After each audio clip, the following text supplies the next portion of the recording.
Target pang palawakin ng mga mambabata sa Kamara ang pagmodernisa ng micro, small and medium enterprises. Samantala, layon ding maglunsad ng isang financing program para sa maliliit na negosyo.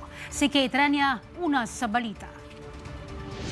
Pangunahing tinalakay ng Committee on Micro, Small and Medium Enterprise Development ang pag-amyenda sa Magna Carta para sa MSMEs. Katunayan, isa ito sa mga LEDAC priority measures sa 20th Congress. Plano ng komite na i-adopt ang bersyong naaprubahan sa ikatlo at huling pagbasa noong 19th Congress. Sa ilalim ng mga panukalang ito, layo nitong ipromote ang entrepreneurship sa pamamagitan ng mas malakas na suporta sa mga maliliit na negosyo at pagdagdag sa kanilang mga natatanggap na benepisyo. Sakaling maipasa ang panukala bilang batas, maaari nang magkaroon ng discount sa shipping at mailing ang mga MSME entrepreneurs at maisulong ang pagtatatag ng MSME Council.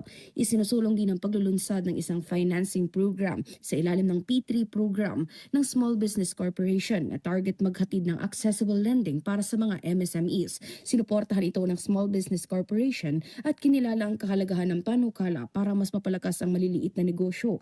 Nagpasalamat din ang ahensya sa pondong ibinigay para sa P3 program.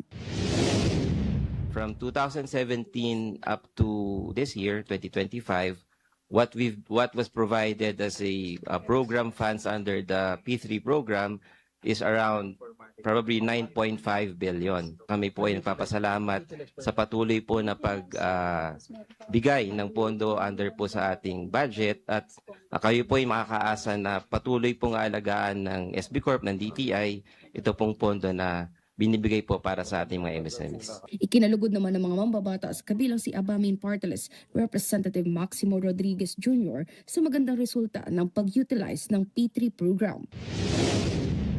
That's a good sign, Chairman, for a 90+% repayment scheme. And I really think I congratulate SB, Small Business Corporation, for that.